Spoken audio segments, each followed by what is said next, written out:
Friendship is an adventure in itself. Many times we challenge our friends, saying, "If you're brave enough, prove it."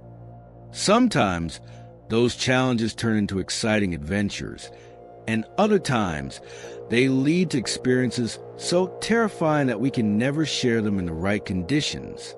Something like this happened to three friends named Sahil, Imran, and Mudassir. These boys, living in Kashmir, were adventure enthusiasts.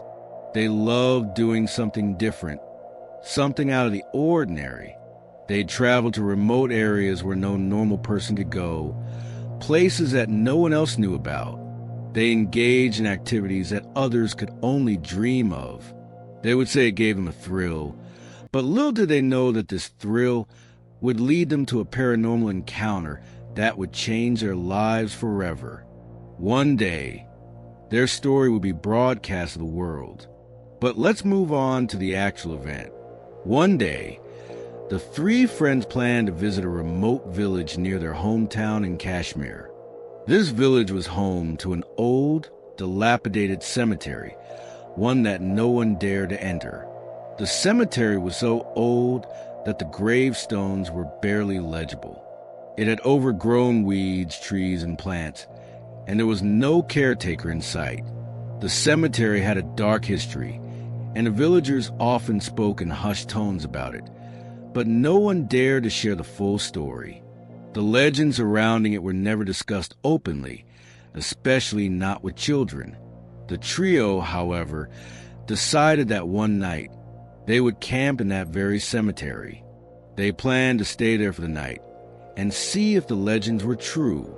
They assured their families that they would return by morning, and their families, believing it was just another adventure, didn't question them. The three friends set out for the cemetery, each carrying a flashlight. It was around 11 p.m. when they arrived. The cemetery was in such poor condition that the gate was barely hanging on. It wasn't even locked. They pushed open the rusted gate and entered, the eerie silence adding to the tension. Despite the creepy atmosphere, they were more amused than scared. These three were the kind of guys who laughed in the face of fear. They switched on their flashlights, and no sooner had they taken a few steps when suddenly a loud crack echoed, and two of the flashlights just broke.